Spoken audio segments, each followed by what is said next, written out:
Loan নিয়ে mortgage নিয়ে আপনি নতুন বাসা ক্রয় করেছেন এবং জানতে চাচ্ছেন ইসলামী কোনো বিধিবিধান আছে কিনা when it comes to নতুন বাসায় যখন আপনি প্রবেশ করবেন বা থাকতে যাবেন। ইনশাআল্লাহ শেখ উত্তর দিচ্ছেন। Let's start with the second one Sheikh. বিসমিল্লাহ আলহামদুলিল্লাহ সালাতু ওয়াসসালামু আলা রাসূলিল্লাহ। যাকাতের একটা অ্যানিভার্সারি ডেট রয়েছে, তা ওনার 354 দিন পূর্ণ হওয়ার পরে তিনি যাকাতটা তিনি দিবেন, 1 বৎসর অর্থাৎ চন্দ্র বৎসর কমপ্লিট হওয়ার পরে। মুহতারাম, এই যাকাতের অ্যানিভার্সারি ডেটে তিনি আগের দিন হিসাব করবেন। এখান থেকে তিনি ওনার আউটস্ট্যান্ডিং যে ডেপ্টগুলো আছে মাইনাস করতে পারেন, কিন্তু যদি কোনো লোন থাকে পুরা লোনটাকে তিনি মাইনাস করতে পারবেন না। এখানে তিনি 5000 পাউন্ডের কথা তিনি বলেছেন।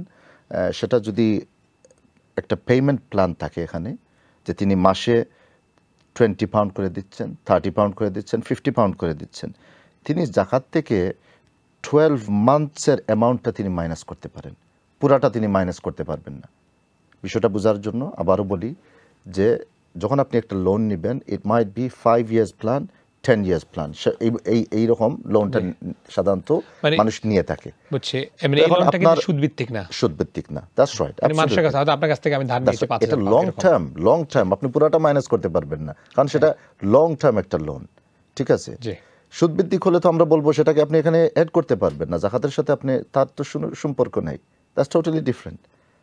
সেটা সুদভিত্তিক না, সেটার পুরো অ্যামাউন্টটা মাইনাস না করে আপনি 12 মান্থসের পেমেন্ট যত হয় আপনি সেটা আপনার যাকাত অ্যানিভার্সারি ডেটে আপনি মাইনাস করতে পারেন। তখন আপনি একটু হিসাব করে নেবেন যে 12 মান্থসে আপনার মাসিক কত হয়, সেটাকে 12 দিয়ে আপনি টাইমস করার পরে যে অ্যামাউন্টটা আসবে, এই অ্যামাউন্টটা আপনার যাকাত দেওয়ার যখন দিন আসবে এই দিনে আপনি সেটাকেই মাইনাস করতে পারেন ইনশাআল্লাহ।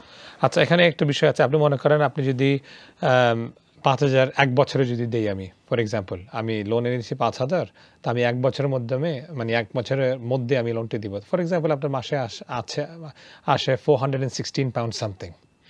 তাহলে আপনি কি বলতে চাচ্ছেন এই 1 বছর যদি থাকে লোন, এই 416, কারণ এখন তো আমি যদি 1 বছর থাকে যাকাত, তো 1 বছরে কিরকম ক্যালকুলেট করছি তাহলে আমি?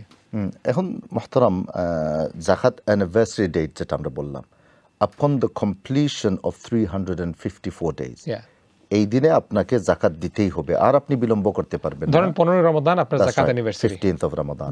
এখন আপনি আপনার ব্যাংক অ্যাকাউন্ট আপনি চেক করবেন, আপনার মূলধন দেখতে হবে, আপনার ক্যাপিটাল কত আছে, আপনার সারপ্লাস, আপনার ব্যাংকে এখন আপনার সব ব্যয়ের পরে after all of your direct ডেবিটের পরে আপনার কিছু আউটস্ট্যান্ডিং বাচ্চাদের খাবারের জন্য এই সবগুলা, আপনার হোম শপিংয়ের সবগুলা মাইনাস হওয়ার পরে ইউ হ্যাভ সারপ্লাস ক্যাপিটাল, আপনার কাছে 5000 পাউন্ড আছে, এটার উপরে 2.5% যাকাত আপনাকে দিতে হবে।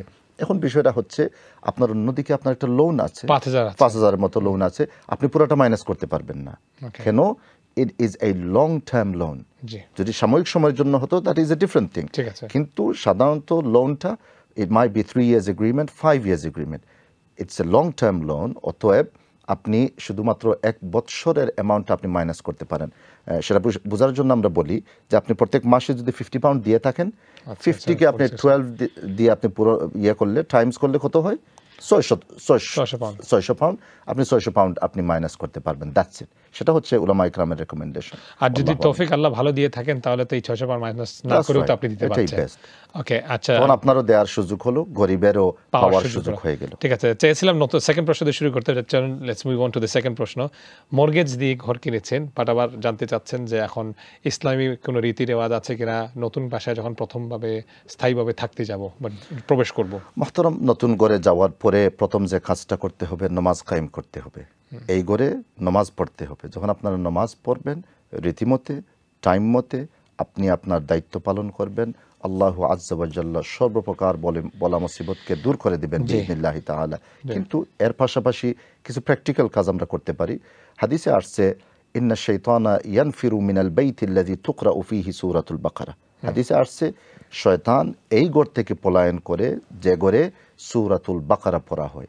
আপনি এক বৈঠকে সূরা বাকারা অর্থাৎ আলিফ লাম মিম সাইয়াকুলু তিলকার রুসুলু 3 চ্যাপ্টার সূরা বাকারা এক বৈঠকে আপনি এই উদ্দেশ্যে পড়বেন যে আমি নতুন ঘরে আসছি।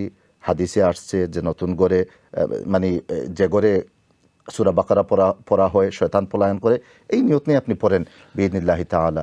এবং অনেক উলামা ইকরাম বলেছেন নতুন করে যাওয়ার পরে আপনি যদি আযান দেন সেটাও ইজ রেকমেন্ডেশন, এইভাবে কোনো মানে মুস্তনদ কোনো হাদিস নাই যে পড়তেই হবে। যখন আজান দেওয়া হয় শয়তান পলায়ন করে, তো এই বিষয়টা সামনে রেখে অনেকে বলেছেন আজান দিতে পারে, মানে ঘরের মালিকরা করতে হবে না, মানে কোনো হুজুর এনে।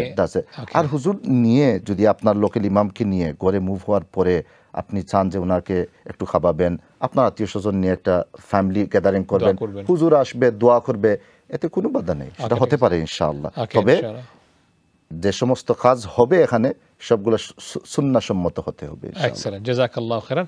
আশা করছি আপনার কাছে স্পষ্ট হয়েছে উত্তরটি। Thank you very much for asking an important question.